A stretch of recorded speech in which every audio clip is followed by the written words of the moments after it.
বন্ধুরা, আপনারা দেখছেন মগো সাতলার নদীর পশ্চিম পারে এইমাত্র ট্রলারটা ঘোরাইছে।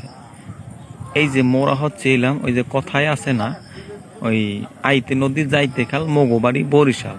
তো মগো বরিশালের একটা কচা নদী আছে। এই বরিশালের কচা নদীটা পড়ছে সাতলা গ্রাম। মগো সাতলা গ্রাম পরিচিত কিন্তু শাপলার বিলের নামে। তো শাপলার বিলের এই নদীটার নাম হচ্ছে কচা নদী। এই নদীতে আমরা দেখতে পাচ্ছি একটা ট্রলার আসছে। ট্রলারটা আসছে সাতলার পূর্ব পার থেকে পশ্চিম পারে। মোরা হইলাম বরিশালের শেষ প্রান্তে একেবারেই। তো ট্রলারের একটা কাহিনী মনে পড়ে, আমি এই ভিডিওটি করলাম। মোরা যখন ওই পূর্ব পারে স্কুলে যাইতাম তখন একটা কাঠের নৌকা ছিল। তো নৌকায় বললে পরে এই দেখছেন এই যে যাত্রীরা কি, যাত্রী সব স্টুডেন্ট।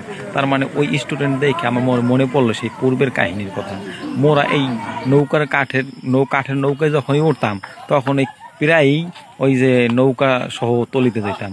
তো যখন এইরকম ভাবে ভরা দেখলাম এই যে ট্রলারটা, ভাবলাম যে ভিডিওটা করে স্মৃতিস্বরূপ ফেসবুকের কোনো একটা জায়গায় ফেলাই রাখি। তো ধন্যবাদ আমার প্রিয় বন্ধুরা, আবার দেখা হবে এমন ভিডিও।